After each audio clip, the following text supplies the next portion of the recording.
early on in your career, you were with Avalon Bay, I believe you Hmm. started with, and you Yeah. regarded that time as a life of sacrifice. And I want to know why that was. What was that time period like as you were young, whippersnapper, coming out, guns blazing?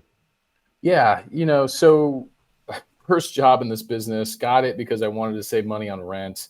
And I thought I could lease an apartment to somebody.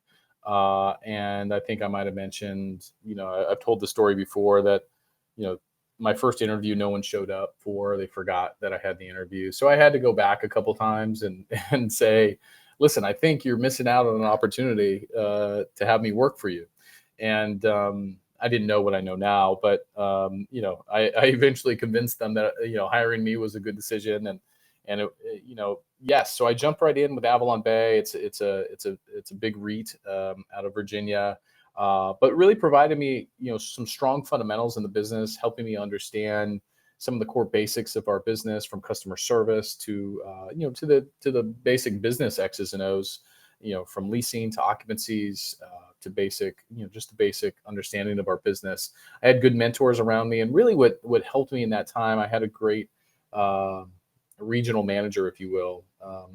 I forget their positions, but he oversaw a portfolio. Randall Caraway, if he's listening, which he's not, I'm sure. But Randall really, he really put me in positions to be successful. And within a 3 year span, I probably worked on six, seven, eight different properties within the Southern California area in a very short amount of time. And I think what he determined, looking back on it now in the positions that I am, hey, this kid really everywhere he goes builds relationships, is successful where he's at. He works really hard. He's trustworthy, and he makes a difference. And in a positive way. And so I think every 6 to 7 months he would shift me into a different situation. And I think he saw that Tony made a positive difference everywhere he went. And he gave me great opportunities to be exposed to different submarkets, different cities, different properties in a very short amount of time in my early career. While a lot of my peers were unwilling to do a lot of that at the time, I think a lot of resistance came to him from them to say, well, it's a little bit of a drive, or it's not exactly the property I want to work at. It's not perfect.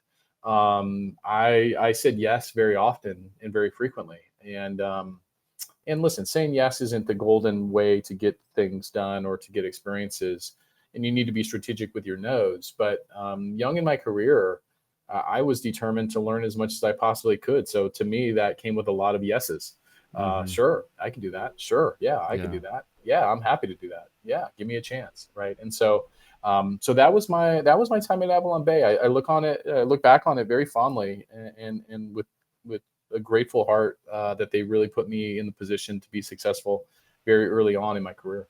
Mm. I love the point about saying yes early on, and I think it's phrased a few different ways from people I've read over the last few years. But this idea of just putting yourself in a position to understand what's needed at the company, or understand what's needed from your leadership right out of the gate, to make yourself useful, to make yourself revenue generated, and having a mindset of a leader so that you could just jump in, be active, take ownership over some responsibilities that, as you said, other people don't necessarily want to take ownership of, is super Yeah, and important. opportunities came my way because other people said no, Yeah. and I was willing to say yes. And it depends where you are in your career.